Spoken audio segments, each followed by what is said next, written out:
It's good to see you. How are you, Sam? I'm good. Thank you so much for having me. It's a pleasure. In terms of technicalities, it seems that we are not yet streaming into LinkedIn. Hopefully, it's coming through now because obviously we postponed the date, but it seems that it's working now. So hopefully we're here. But anyway, it's you and I. We're going to have an amazing conversation. Worst case scenario, I'll host it on YouTube and then we'll make it back available. So we'll find a solution. Happy Wednesday. How are you doing? I'm great, thank you. Yeah, I've had quite a busy morning, but it's nice to take some time out to have a little chat with you today. Exactly. I'm so excited about today. So, for anyone who is just joining us, obviously, Sam will have a chance to introduce herself in a second. Grab whatever you need to be comfortable. It's just you and I having a conversation, as in we and I. I don't know how to say that properly. But yeah, today is all about personal branding. I've got really good questions I need to ask you. I mean, I don't know if they're good, but at least questions that definitely I'm keen to pick your brain on. And without further ado, Sam, would that be okay to share a bit more about yourself? Yeah, so my name is Sam. I run Samantha Wiltshire Social, and I am a social media manager, strategist, consultant. I'm freelance, so I work for myself, and I specialize in building personal brands for founders, coaches, and entrepreneurs. That is so exciting. So tell me more from your side. What would you say is a personal brand if you were to start there? So a personal brand is what people say about you when you're not in the room. It's kind of how you're perceived by everybody else. So there's a huge difference between the company brand and the personal brand. So the company brand is everyone's kind of toeing the line and doing the same thing together to make an overall brand. Your personal brand is what sets you apart from your other colleagues or other sort of stakeholders, that kind of thing. It's how you can influence and win people over, and it's how you can kind of make an impact. Very exciting. And I feel like personally, if I can share my experience, I don't know if confused is the right word, but I definitely had trouble when it comes to my personal brand, my company brand. Obviously, being an entrepreneur, those two are very much intertwined. Obviously, being a coach as well, I am part of the brand in a way. I don't know how to say that. So I'm definitely keen to know more about, from your side, any tips for anyone who is looking to define their personal brand, whether they are an entrepreneur, whether they're potentially even like an employee within a company, but they're trying to set themselves apart. I know I talk a lot about that with my clients, when it comes to stepping up into more leadership type of roles. So I know it's a big loaded question, but any tips for anyone who's looking to make the most out of their personal brand, but like define them in a way that works for them? Yeah, so like you said, where you are a coach, you are your brand, aren't you? You are the service. People are coming to you for you. So I think that's a huge thing that a lot of coaches and people that are service providers need to focus on, is how they can differentiate themselves, because there can be loads of coaches offering similar things, similar programs, but you are the thing that sets you apart. So it's about getting your personality, your values, your purpose, all of that stuff out there, so that people that align with those things can find you easily and then connect with you and sort of feel like they're building a relationship with you. Even if they don't know you, they're just seeing you online. So I guess the first tip would be to figure out what you actually want to get out of having a personal brand. So write down on a piece of paper what your goal is, basically. If it's to get more clients, then you need to focus on sort of how you can get your values and things out there to attract those clients. If it's, say, you're a professional like a solicitor or a lawyer, and you want to be able to work your way up the career ladder, or, like, I don't know, influence internally, then you need to figure out what it is you need to share with those people online or in person to create that influence, to show that you have the knowledge that is necessary to do whatever it is you're trying to do and, like, win those people over. So I think the first thing you need to do, obviously, is to figure out what your actual goal is, and then kind of go from there. I think you're spot on there. And I just want to say hi to Nick because he just said he joined us. So hopefully we're going live on LinkedIn, which is good. Right. Yeah, I mean, this is actually something we've talked about with him last week. When it comes to personal branding, it's about stripping everything out in the sense of like the layers we had and just stick to the core of essentially who you are. And I think what you just shared here is spot on, because I think a lot of people are more focusing on what they need to do for their personal brand versus why they're doing it in the first place. So I feel like this is really good. Like anyone listening in, definitely just think about what's the reason behind it. I feel like Nick is like, I can see you, I can hear you. Okay, cool. That's good. Good. We're lined up. And so, I mean, from experience, I know it's something I start a lot with my clients as well. When it comes to like tapping into that why of your personal brand, I feel like questions such as, like you were saying, like, what are you looking to achieve? I don't know how you feel about that, but I also feel like when it comes to personal brand, it's about the here and the now. It's about the things that matter to you, because essentially they're probably not going to move too drastically if we're talking about your values, for example. But I think it's also about thinking about the future, as in roughly what's the direction that you're heading into, in the sense that mapping the present and the future, and therefore the gap that potentially you need to bridge. I don't know how you feel about that, if it's something that you do in your work, but I'd love to pick your brain as to how can you put like a personal brand that really resonates with you T-Moment, but also how it evolves as you're moving towards your objective and to the next one and so on. Obviously, I'm all about like growth and moving forward and stuff like that. So yeah. Yeah, so I think what you've kind of said there is that you need to strip out all the things that aren't going to get you to where you need to, like, and simplify things down, because once you've figured out what it is you're trying to do and where you're trying to go, you then know all the things you don't need to share and all the things that are just going to get in the way, or you're wasting time, you're creating content that has nothing to do with the goal that you're trying to aim for. So once you've figured out where you're going and what you want to aim towards, you also know what you don't need to do. So actually it'll in the end it'll save you loads of time, because you're kind of more strategic with it. You've simplified the topics that you're going to be sharing down to whatever it is you're trying to share, so you can really hone in on those specialist subjects that you're trying to share and influence people with. And yeah, I think simplifying things down and not oversharing, sharing too much of things that have nothing to do with anything. But on the flip side as well, I do think it's important to be human with it and be consistent with it. So when I say be human, I think a really strong personal brand usually, like, you talk about the topics that you're trying to influence with and get towards your goal with, but also I think it's really important to share, say, a hobby or something else that can humanize you, that people can relate to as well outside of work, so they can see that you're a real person, they can get to know your character a bit better. It doesn't have to be too personal, you don't have to overshare or anything like that, you don't have to like talk about your family and your kids or anything like that you wouldn't want to share.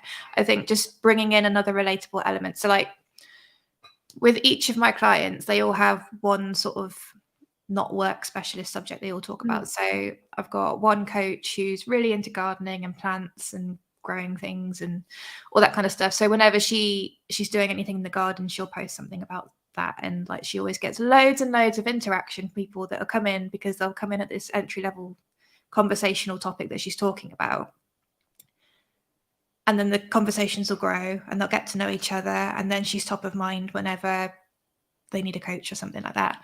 I've got another one who's really into spirituality and Reiki and all these different things. So she works in a really corporate environment, but because she also shares her outside of work experiences and interests and hobbies, those things humanize her and bring her into different conversations, and she's gotten to know a lot of people that way as well. So yeah, I think be human with it, but also simplify things.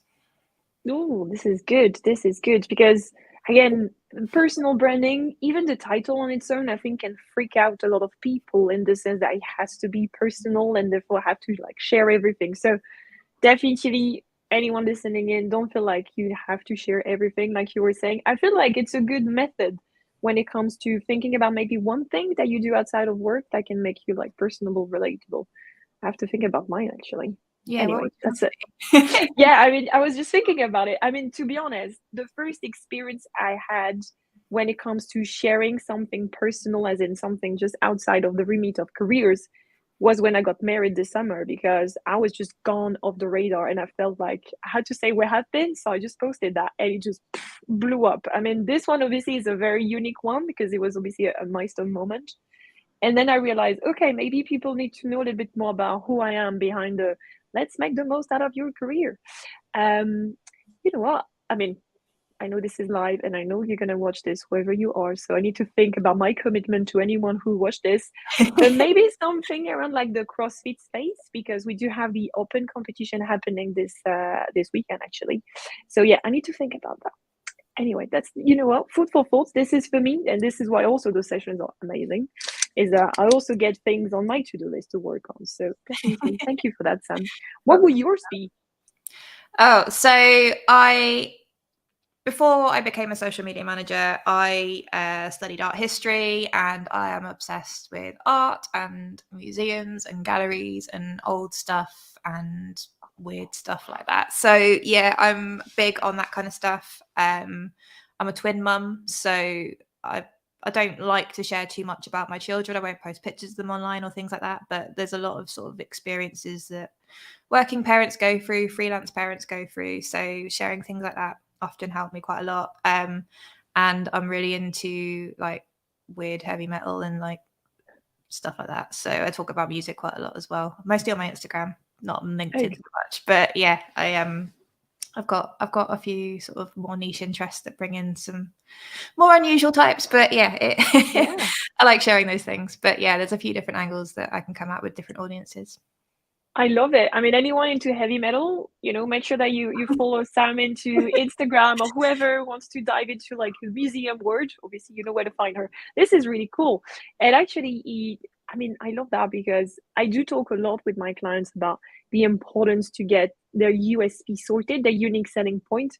And I feel like wherever you are in your objectives in terms of your career and running your own business or so on, obviously you might have some commonalities when it comes to what is it that you're doing. But like you were saying, this like personal branding of grabbing those personal elements, putting all together, and that's essentially you. Like, I don't feel like I would come across anyone who specializes into personal branding, who is into like heavy metal, who also talks about museum. Like this is just, you know, what makes it unique. So I feel like this is a, you know, good food for thought for anyone who's like, yeah, but everyone can talk about X, Y, and Z. Actually, the combination of the different element that makes you makes it unique, and therefore potentially enable you to stand out, or at least to be top of mind whenever something comes your way in terms of work opportunities. I love that. I know we've also titled the session around the do's, but also the don'ts. So I definitely want to like scrap that with you. Like, what is it that personal branding should not be involving? Yes. The topic. So I guess one of the main don'ts would be don't spread yourself too thinly. I think that we have this real pressure on us that we've all kind of made up in our heads, but everybody's kind of feeling it because there is this like presenteeism of being online, that we need to be showing up on every platform, creating amazing content on every single one, constantly every day, doing 100 million things and constantly showing up as this amazing person. And I think if you focus on one platform, or maybe two, but probably just one, and do that really well consistently, and consistently doesn't mean showing up every single day either. It means just like posting the same quality content that looks and sounds like you. So I mean, like a great example to kind of like understand consistency would be like if you imagine ordering a takeaway from a new place and you get it, the food's amazing, it arrives really quickly, it comes with like a little free fortune cookie or something like that. So you get a little bonus and you're like, oh, this is amazing, I'll order from here again. And you order again, and then next time the fortune cookie's missing, it's about 5 minutes late and it's not quite as warm as it was last time. So like every time it kind of gets a little bit worse, and you just ignore it from then on. So instead of focusing on like pushing loads of content out constantly every single day on every single platform, I would really focus on doing one thing incredibly well and showing up in a time that works for you. Now, most people have really busy schedules, so posting every single day is not going to work. And like if you can do it, that's amazing. But even if you're just doing sort of one really great post once a week, then that's better than nothing, and it's consistent and the quality's great. So people are going to keep seeing this like amazing once a week thing from you. They'll get in the habit of seeing that, and yeah, it just works so much better. Love that. Definitely quality over quantity, and consistency. Yeah. Funny enough, it reminds me of my days when I was just so scared of being on LinkedIn. I decided LinkedIn would be my go-to platform, but I remember I was also trying to be on Instagram. And I know I'm using the word trying because I just feel like Instagram, I've been trying way too hard. So I decided not to pursue that for some time now. So the only place where you can see me hanging around is LinkedIn. And I remember, okay, what can I do? And I started doing this weekly Wednesdays video. So every Wednesday, I was committed to actually share something that would be helpful to my community. And it was really interesting because obviously at the beginning, I mean, the first video had so much great support for anyone, even who was not interested. But then obviously as it goes along, less people were there, but the people who were there definitely benefit from it. And actually, what I decided to do this year is to evolve it into what we're doing right now, which is it's still going to be video, but it's not just going to be me anymore. It's going to be with guest experts like yourself. And so I feel like anyone who knows about these things in terms of like being consistent and not spreading their stuff too thin, but they're like, yeah, but like, how do I know it's going to work? Just try it out and see, because it might be evolving, but at least you're starting on something. It's the first start of the foundation that you can just then tap into, tweak it around, make it work for you, as things might change in your life, but at least you're starting somewhere. So anyone who is here right now listening in, commit to one thing, whatever it is. Is it a post? Is it an article? Is it a quote? Is it being consistent if you're employed in an office? Is it being consistent, for example, I don't know, like once a week or every 2 weeks, you're inviting someone in for like a coffee or whatever it is. You're stepping up for mentoring program to like, make yourself more visible in terms of the office, whatever it is. One thing. Love that. Good advice. Yes. Anyone else on the list of the don't do type of list? So I guess another don't would be don't ignore everybody else. I think when people are creating content, especially on LinkedIn, because LinkedIn, you are visible with everything you do on there. If you just post something and then just ignore all the comments and likes and you don't engage with your audience, you're not going to grow. You're not going to get that visibility that you want. People aren't going to want to keep interacting with you. So don't ignore everybody else. Build relationships. If someone leaves you a comment, respond to it. And also like go out of your way to go and make conversation on other people's posts as well, because we're all in the same boat. We're all just out here trying to grab a little bit of attention and build our own little communities and get to know each other. So if somebody else has put something out that you resonate with, tell them, say it's a great post, or ask them a question, open up the conversation. Because you'll then be showing up on their posts as well, which will get shown to their audience and to your audience. And B, like people just want to make friends and like build relationships and have a community. So yeah, I mean, being part of the LinkedIn Creator Program with you and everybody else that was on it, it was amazing to finally have like a community where we were all sort of getting to know each other and interacting with each other, and it's all led off to so many different exciting places, hasn't it? Exactly. I mean, spot on this. And to build on that, what I've actually put together is like a list of the different LinkedIn profiles that I get to see every day. So I think you're on the list for Branding Tuesday. So every Tuesday you're on my list to like, check in. Okay, what's Sam is up to? What can I learn for my own personal brand? But I definitely, just to build up on what you shared, spot on when it comes to whatever is happening when it comes to personal branding for anyone. Essentially, it's not a transactional approach. It's not just like, this is me, this is my personal brand, and off I go. Like you're saying, it's about connecting, interacting with the others.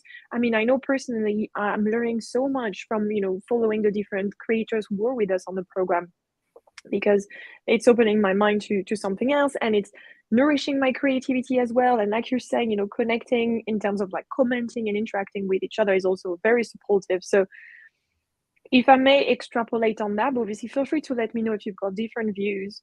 When it comes to your personal brand, obviously it's about making it unique to you, but I also feel like to nurture it, you need to also surround yourself with people who will feed into that brand, not in a sense like you're like feeding into them and like sucking their blood like a vampire, but more like keeping you excited and engaged into like keep building that brand of yours. Like it's not just a one-off job and done. It's more like once you've got it, once you've lined it up, like you were saying, like once you've clear on why you're doing this in the first place, then it's okay, what is it that you can do in terms of the people who are there that might have similar brand or not similar, that actually are feeding into your creativity that you can tap into. I don't know if this makes any sense. That might be a big rumble, but let me know your thoughts. It makes total sense. Yeah. Okay. No, I'm totally with you. And I love that you've been really strategic with it and made your lists and that it's very organized. I love it.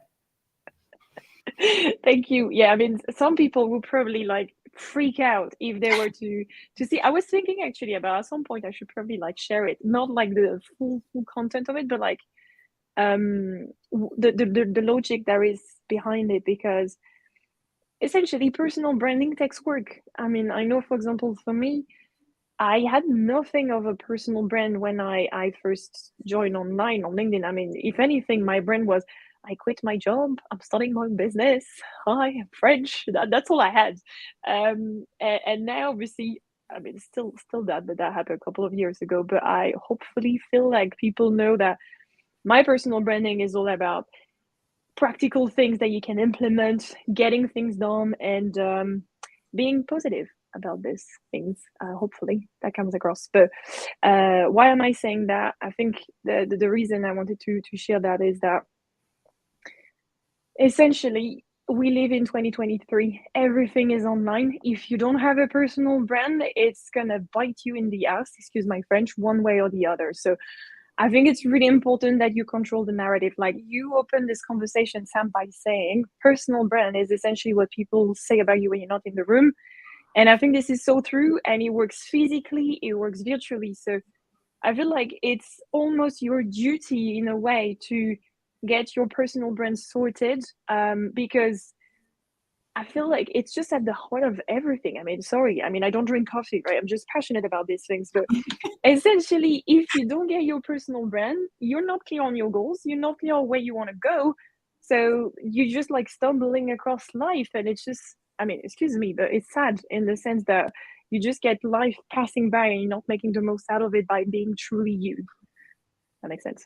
Yeah, absolutely. Absolutely. Like, you have a personal brand, whether you like it or not. Everybody's got one. But once you are aware of it and become more strategic with what you do with it and how you want to be portrayed, then everything kind of just falls into place. Like, the amount of opportunities, obviously, like, I'm sure you've probably got the same, but like the amount of opportunities that have opened up for me since I set up my business and started sharing as myself and being like myself and creating a business around my weirdness, essentially.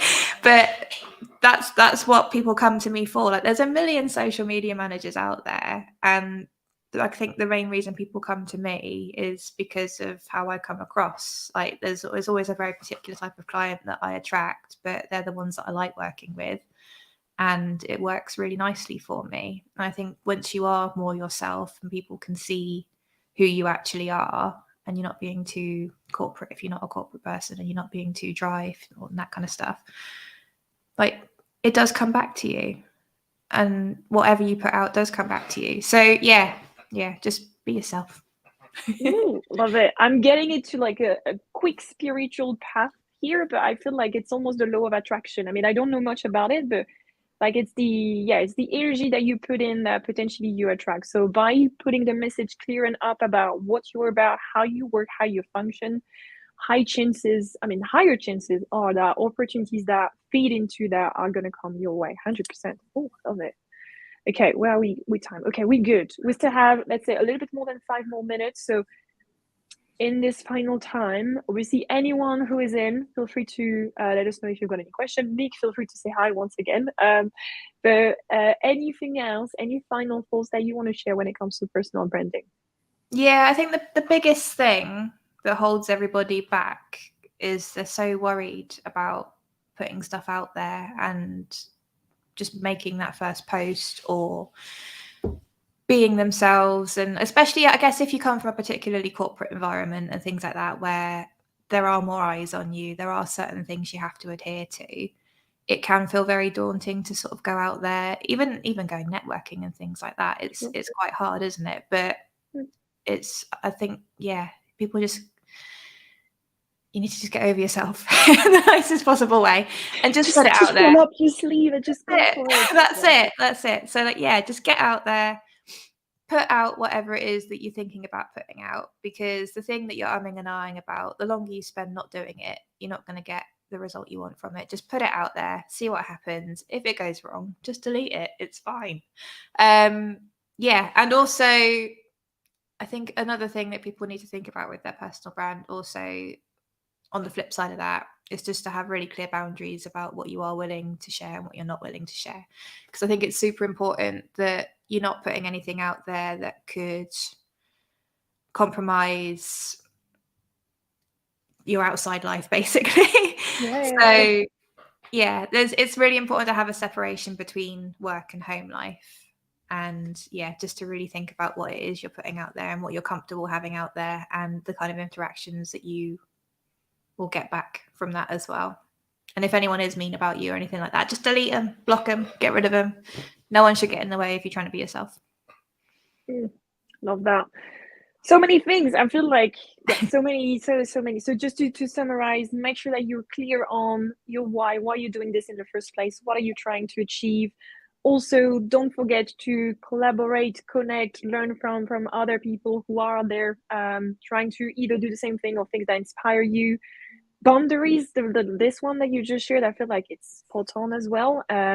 Be clear on, what is it that you're doing. But finally, one final touch is just get out there, just do it. Full disclosure, okay, this is really big, but I'll say it anyway.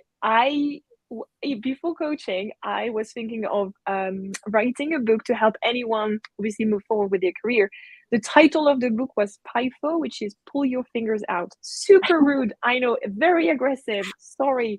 But yeah, anyone who is listening to this, just go. Just do it, pull your fingers out and just do it. On that note, Sam, it's been a pleasure to have with you this conversation with you today. Thank you so much for having me. It's been awesome. Great. Thank you.